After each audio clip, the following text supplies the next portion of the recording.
So right now we're actually concentrating on the heart for the house, and we want to talk about why you have a heart for the house. You've experienced an amazing miracle, and you went from being dead to alive multiple times. Let's go ahead and hear a little bit of your story, Gary. One beautiful April morning, 5th of April, I was in the fields and I had a headache. A severe headache, and I knew immediately I was having a stroke. And I said, oh my God, I'm having a stroke. I got in my truck and headed to town. Hit my OnStar button like the commercial says, and coordinated with the emergency services to intercept the ambulance and myself, and I got to Renfro Road as far as I could go. Oh, you blacked out. And I blacked out.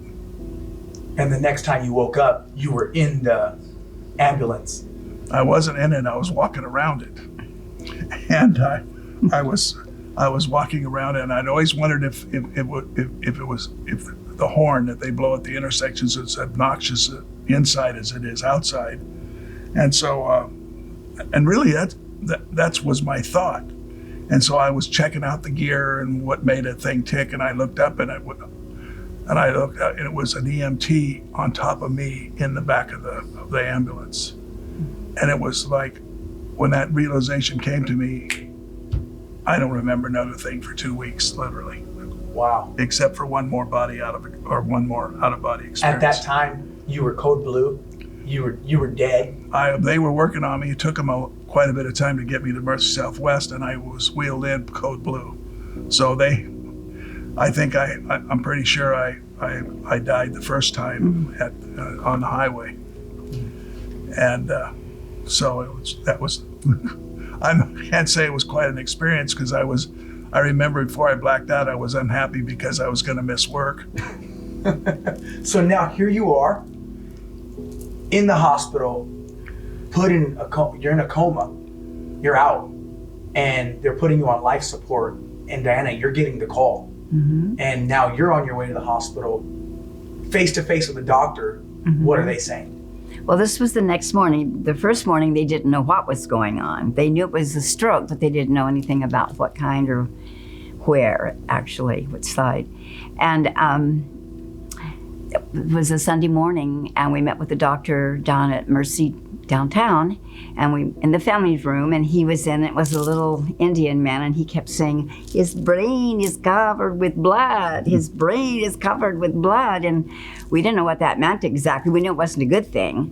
So as soon as I heard that, I began praying that God would remove the blood from his brain, from the ventricles of his brain. There would be no damage to his brain, that he would maintain all of his technological info and experience. And then I prayed that God would seal what he'd been learning at GSKM, which had been really important in his life that year. And during this time, it's now weeks that he's in the hospital. He's on life support, mm-hmm. in a coma. Doctors are saying there's pretty much no hope. Right. And people from the garden are coming in, praying every day, worshiping, and believing for a miracle. And you're standing on a miracle also. Mm-hmm. Yes, I'm standing for the miracle. I'm believing for the miracle. And the Garden family was there daily. They came, they prayed, they sang over him. They wrote scriptures and left it in the room. And it was just a very unique experience of having the body actually be the family. It even impacted one of the ladies who was at the hospital. There's a nun there that was over the family care unit. And she had been checking on me and trying to reach me, but our paths hadn't crossed yet. But she told me when she finally met with me that she wasn't worried about me, because when she came into the room, she could see that there was people praying. And one time she came in the room and there was like 12 people holding hands in the middle of the room praying for Gary. So she knew we were getting good care. And this is right before Easter, yes. Right? And there's just all this turmoil, sadness going on, mm-hmm. but there's still prayer and believing for a miracle. Mm-hmm. People are coming to visit, doing all this, and you don't know what's going on, but you are having encounters while being out of it. Well, the encounter that I had was they took me off life support to try to wake me up.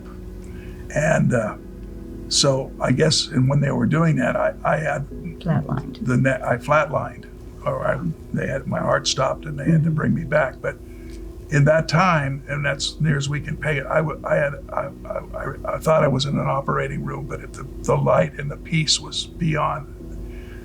It's something that was just absolutely beautiful, and the peace was perfect.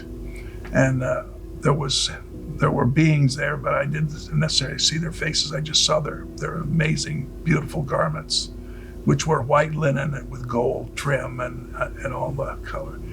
So all of a sudden, that vision popped, gone. And that's, I guess, when they hit me with the paddles again and brought me back. But I've told people before, I met God.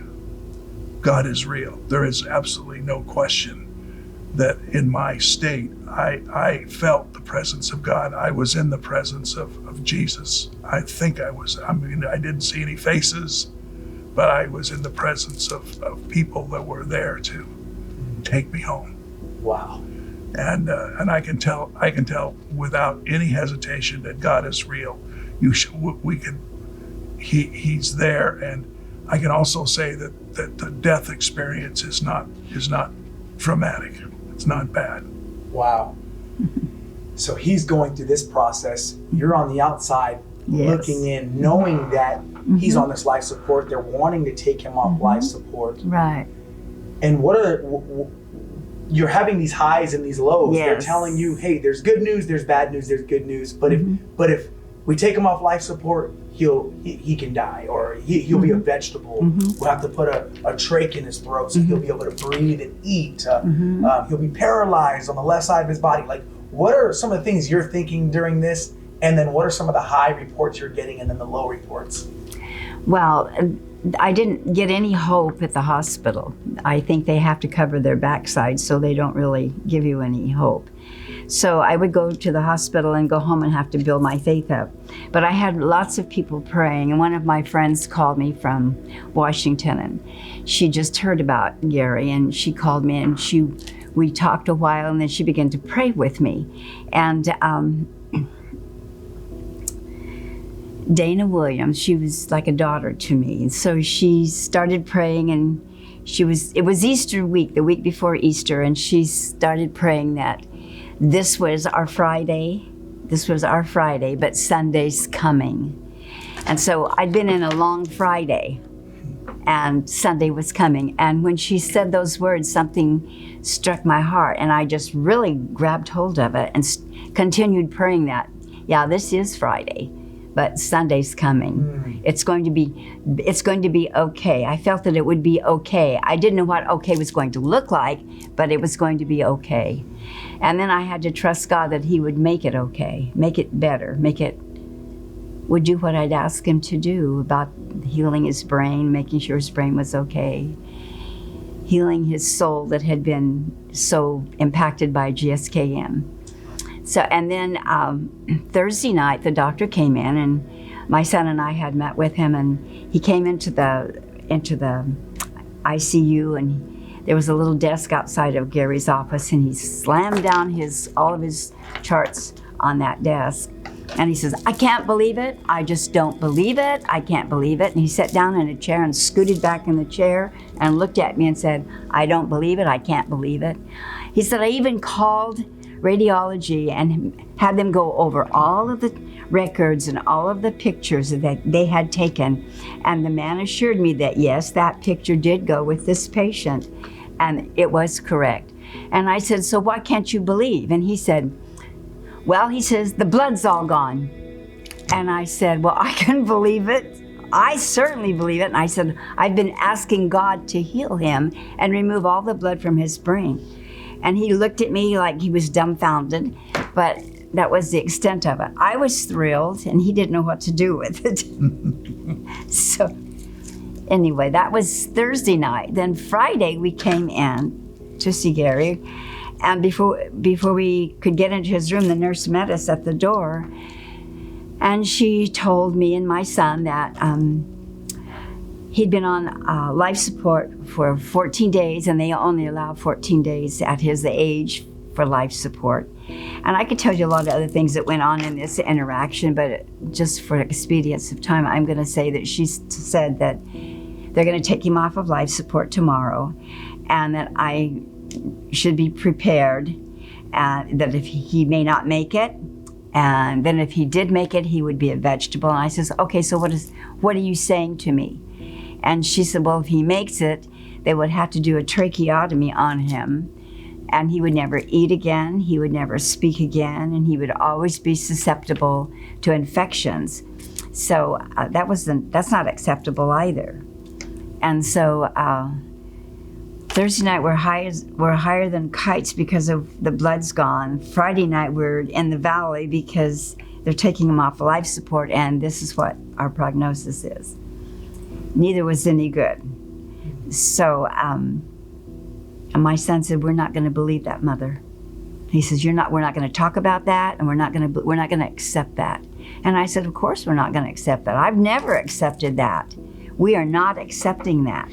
And so we go home, and then Saturday arrives. Around 2 o'clock, I think it was. It was about 2:30, and the nurse called and said they were getting ready to take him off life support if I wanted to be there. And of course I want to be there. My son says, no, I'm not taking you there. I'm not taking you down there until they've had time to clean him up and get him back in his room. And so, okay, well, I'm not driving, I can't drive. So, and about 20 minutes later, we get a phone call from the nurse, and she's saying, Mrs. Suthers, your husband's awake and he's calling for you. And she was really excited. And then a few minutes later, we get a call from my granddaughter, Amber, who had come to say her goodbyes to her grandfather. And she brought her dad, Michael, who Gary's quite close to, and her firstborn grandson, my grandson, Trenton. And she was there. And she was there when Gary waked up, and he saw her first. So I remember. I looked up and said, "Well, Amber, what are you doing here?" And so I said, "Where's Diana?" But with that, it was right after they pulled the tubes, I guess, and the place went nuts. I guess nurses come running from all directions, doctors came, and it was they recognized it as some sort of a happening. Now they never will. It's a miracle. They wouldn't accept it as a God's miracle, but it's a medical miracle, I guess. But anyway, it was a miraculous wake up.